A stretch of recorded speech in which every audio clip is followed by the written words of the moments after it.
नमस्कार दोस्तों। हम जे कृष्णमूर्ति की book first and last freedom का हिंदी अनुवाद प्रथम और अंतिम मुक्ति पढ़ रहे थे, जिसके आज हम प्रश्न उत्तर के भाग में से 21वें प्रश्न को पढ़ेंगे, जो कि है कामवृत्ति के ऊपर यानी सेक्स। तो कृष्णमूर्ति से एक बार पूछा गया, हम जानते हैं कि कामवृत्ति एक ऐसी शारीरिक एवं मनोवैज्ञानिक आवश्यकता है जिससे बचा नहीं जा सकता, और ऐसा लगता है कि वह हमारी पीढ़ी के लोगों के व्यक्तिगत जीवन में अव्यवस्था का मूल कारण है। हम इस समस्या से कैसे निपटें? कृष्णमूर्ति: ऐसा क्यों होता है कि हम जो कुछ भी छूते हैं वह समस्या में परिवर्तित हो जाता है? हमने ईश्वर को एक समस्या बना दिया है, हमने प्रेम को एक समस्या बना दिया है, हमने संबंध को जीने को एक समस्या बना दिया है, और हमने कामवृत्ति को भी एक समस्या बना दिया है। क्यों? क्यों जो कुछ भी हम करते हैं वह एक समस्या बनकर रह जाता है, एक आतंक बनकर रह जाता है? हम क्यों दुख भोग रहे हैं? क्यों कामवृत्ति एक समस्या बन गई है? हम क्यों खुद को समस्याओं से भरे जीवन को समर्पित कर देते हैं? हम क्यों उनका अंत नहीं करते? हम अपनी समस्याओं को दिन प्रतिदिन, वर्ष प्रतिवर्ष ढोते रहने के बजाय उनसे पीछा क्यों नहीं छुड़ा लेते?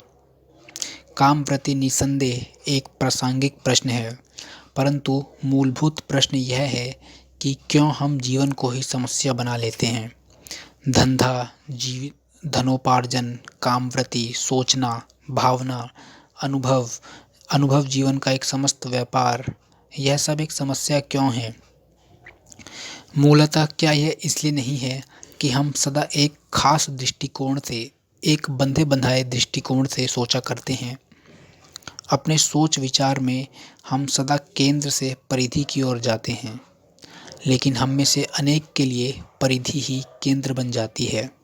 अतः जिस वस्तु को हम स्पर्श करते हैं वही सतह हो जाती है। किंतु जीवन सतही नहीं है, उसकी मांग तो समग्रता में जीने की ही है। चूँकि हम केवल सतही ढंग से जीते हैं, हम केवल सतही प्रतिक्रिया ही जानते हैं। परिधि पर रहकर हम चाहे जो कुछ भी करें उससे समस्या ही पैदा होती है, और यही हमारा जीवन है। हम सतही स्तर पर जीते हैं और उसकी तमाम समस्याओं के साथ जीकर ही संतोष कर लिया करते हैं। जब तक हम सतही स्तर पर, परिधि पर जीते हैं, समस्याओं का अस्तित्व बना रहता है, और यह परिधि है मैं और उसके संवेदन, उसकी उत्तेजनाएं। इस मैं को हम एक बाह्य रुख दे सकते हैं या फिर व्यक्तिनिष्ठ बना सकते हैं, जिसका हम सृष्टि के साथ, राष्ट्र के साथ अथवा मन की बनाई हुई किसी दूसरी चीज़ के साथ तादात्म्य कर सकते हैं। जब तक हम मन के दायरे में रहते हैं, जटिलताएं बनी रहेंगी, समस्याएं बनी रहेंगी। यही है जो हम जानते हैं। मन संवेदन है, मन संचित उत्तेजनाओं तथा प्रतिक्रियाओं का नतीजा है, और जिस किसी चीज़ को भी वह छू लेगा वह पीड़ा तथा अंतहीन समस्या ही पैदा करेगी। मन ही हमारी समस्याओं का वास्तविक कारण है। मन जो कि चेतन व अचेतन स्तर पर रात दिन यंत्रवत कार्य कर रहा है। मन एक अत्यंत सतही चीज़ है, और इसी मन का संवर्धन करने में, इसे चालाक बनाने में, अधिकाधिक धूर्त एवं दुष्ट बनाने में हमने पीढ़ी दर पीढ़ी पूरी जिंदगी बिता डाली है। यह सब हमारे जीवन की हर एक गतिविधि से जाहिर होता है। मन स्वभाव से ही कपटी तथा कुटिल है, तथ्यों का मुकाबला करने में असमर्थ है, और यही समस्याओं की जड़ है। यही तो है मूल समस्या। कामवृत्ति की समस्या से हमारा क्या तात्पर्य है? समस्या यह क्रिया है अथवा उस क्रिया के बारे में हमारा कोई विचार? समस्या उस क्रिया की नहीं है। यौन क्रिया आपके लिए कोई समस्या नहीं है, उसी प्रकार जैसे भोजन करना कोई समस्या नहीं है। लेकिन यदि भोजन करने के बारे में या और किसी चीज़ के बारे में आप दिन भर सोचते रहें, क्योंकि आपके पास दूसरा कुछ सोचने के लिए है ही नहीं, तो फिर वह आपके लिए एक समस्या बन जाता है। तो समस्या यौन क्रिया है या उस क्रिया के बारे में विचार? आप उसके विषय में सोचते क्यों हैं? आप उसे बढ़ावा क्यों देते हैं, जैसा कि आप वास्तव में कर रहे हैं? सिनेमा, पत्रिकाएं, कहानियाँ, स्त्रियों के वस्त्र पहनने के ढंग, ये सभी बातें कामवृत्ति के बारे में आपकी सोच को पुष्ट करती रहती हैं। तो मन इसे बढ़ावा क्यों दिया करता है? मन कामवृत्ति के बारे में सोचता ही क्यों है? क्यों? क्यों वह आपके जीवन का केंद्रीभूत विषय बन गया है? जब अनगिनत मसले हैं जो आपको पुकार रहे हैं, आपकी तवज्जो की मांग कर रहे हैं, तब आप कामवृत्ति के विचार को ही अपना सारा ध्यान दे रहे हैं। होता क्या है? क्यों आपका मन उसमें लगा रहता है? क्योंकि वही चरम पलायन का मार्ग है, नहीं क्या? वह पूर्ण आत्मविस्मृति का एक तरीका है। उस क्षण के लिए, कम से कम उस क्षण में तो आप अपने को भूल पाते हैं और खुद को भुलाने की दूसरी कोई राह दिखती नहीं। जीवन में और जो कुछ भी आप करते हैं वह मैं को, स्वयं को ही बल देता है। आपका व्यवसाय, आपका धर्म, आपके देवता, आपके नेता, आपके राजनीतिक एवं आर्थिक कर्म, आपके पलायन, आपके सामाजिक कार्य, आपका एक दल में शामिल होना तथा दूसरे को छोड़ना, ये सब मैं को ही गौरव दे रहे हैं, उसे ही पुष्ट कर रहे हैं। तात्पर्य यह हुआ कि केवल एक ही क्रिया है जिसमें मैं पर कोई जोर नहीं दिया जा रहा है, इसलिए वह एक समस्या बन जाती है। जब आपके जीवन में केवल एक ही चीज़ है जो चरम पलायन का, पूर्ण आत्मविस्मृति का अनुभव है, कुछ क्षणों के लिए ही सही, तो आप उसी से चिपके रहते हैं, क्योंकि केवल वही क्षण है जिसमें आप सुखी होते हैं। दूसरी हर चीज़ जिसे आप छूते हैं एक दुख स्वप्न बन जाती है, व्यथा और पीड़ा का स्रोत बन जाती है। इसलिए आप उस चीज़ के साथ चिपके रहते हैं जो आपको पूर्ण आत्मविस्मृति देती है और जिसे आप सुख कहते हैं। लेकिन जब आप उसमें आसक्त हो जाते हैं तो यह भी दुख स्वप्न बन जाता है, क्योंकि तब आप उससे मुक्त होना चाहते हैं, आप उसके दास होना नहीं चाहते। इसी कारण फिर आप मन से ही शुचिता के, संयम के विचार का आविष्कार कर लेते हैं और दमन के द्वारा संयत होना चाहते हैं, संयमी होना चाहते हैं। और ये सब वास्तविकता से कटने की, तथ्यों से पलायन की प्रक्रिया है जो मन रचा करता है। इनसे पुनः मैं को विशेष बल मिल जाता है जो कि कुछ बनना चाहता है। इस प्रकार आप फिर कलेशों में, परेशानी में, प्रयास में, कष्ट में फंस जाते हैं। जब तक आप कामवृत्ति के बारे में सोचने वाले मन को नहीं समझ लेते, तब तक कामवृत्ति असाधारण रूप से कठिन एवं जटिल समस्या बनी रहती है। वह क्रिया अपने आप में कभी भी समस्या नहीं हो सकती। समस्या उस क्रिया के बारे में सोचने के कारण पैदा होती है। उस क्रिया को आप सुरक्षा कवच पहना देते हैं। आप असंयमी जीवन बिताने लगते हैं अथवा विवाह का सहारा लेकर अपनी पत्नी को वेश्या के रूप में इस्तेमाल करते हैं, जो सब बड़ा प्रतिष्ठित लगता है और आप इस स्थिति में संतुष्ट रहते हैं। इस समस्या का समाधान निसंदेह तभी किया जा सकता है जब आप मैं और मेरे की, मेरी पत्नी, मेरा पुत्र, मेरी संपत्ति, मेरी कार, मेरी उपलब्धि, मेरी सफलता, इस समस्त प्रक्रिया एवं संरचना को समझ लेते हैं। जब तक आप उसको नहीं समझते, उसका निराकरण नहीं करते, कामवृत्ति एक समस्या के रूप में बनी रहेगी।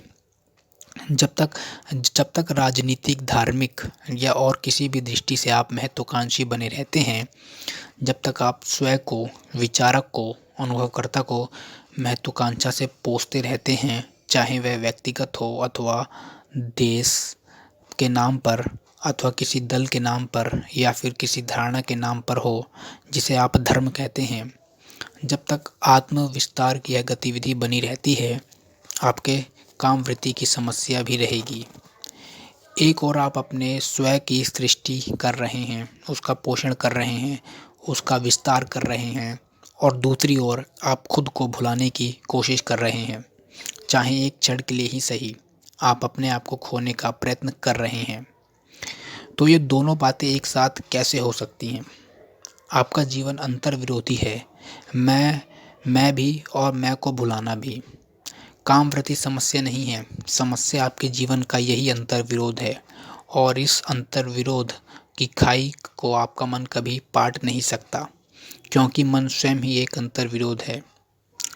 इस अंतर्विरोध को आप केवल तभी समझ सकते हैं जब आप अपने नित्य प्रति के अस्तित्व की समस्त प्रक्रिया को पूर्णतः समझ लें।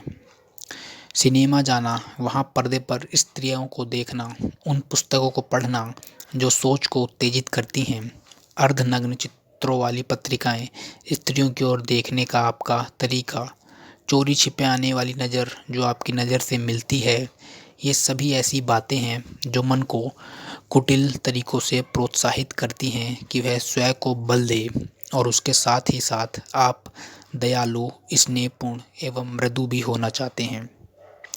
ये दोनों बातें साथ साथ नहीं रह सकती।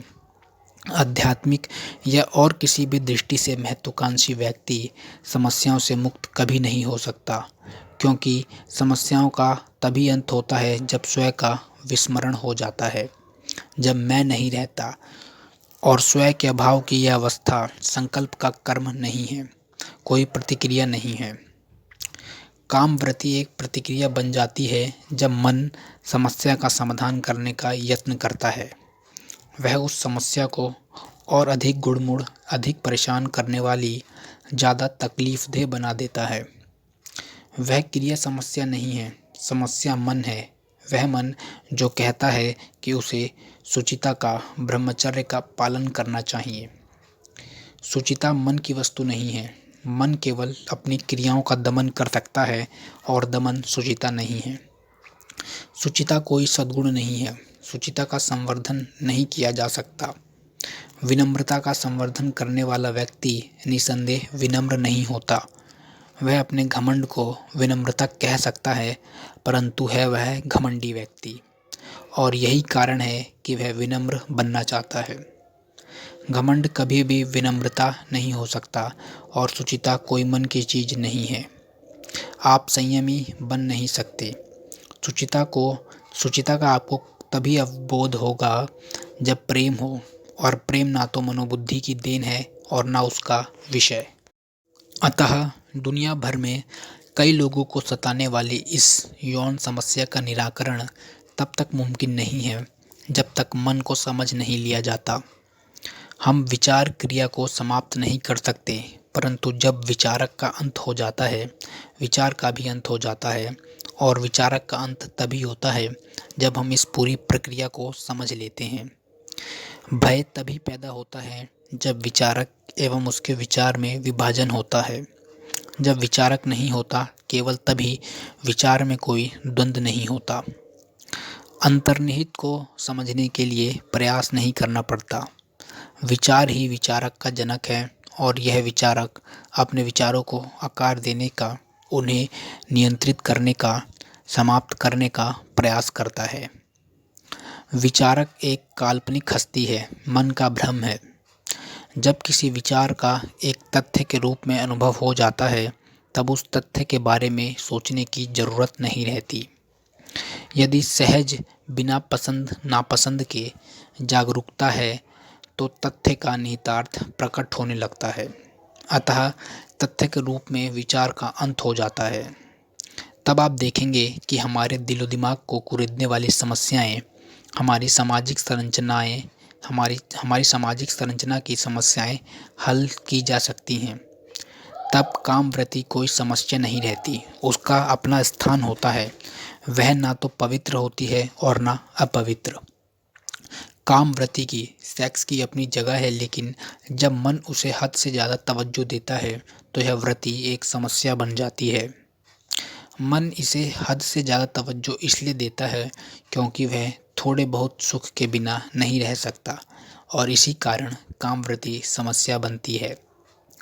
जब मन अपनी समस्त प्रक्रिया को समझ लेता है और उसका अवसान हो जाता है, अर्थात जब विचार क्रिया का समापन हो जाता है, तभी सृजन संभव होता है, और यह सृजन ही है जो हमें सुखी बनाता है।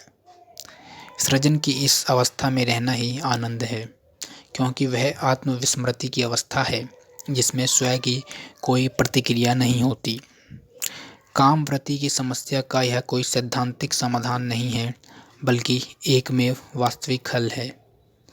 मन प्रेम का निषेध करता है और प्रेम के अभाव में शुचिता संभव नहीं है। प्रेम न होने के कारण ही आप कामवृत्ति को समस्या बना लेते हैं। तो दोस्तों, यह प्रश्न यहीं ख़त्म होता है। उम्मीद करता हूँ आपको अच्छा लगा होगा और समझ में भी आया होगा। अगर अच्छा लगा तो वीडियो को लाइक करें और चैनल को सब्सक्राइब करें। And finally, thank you for your valuable time.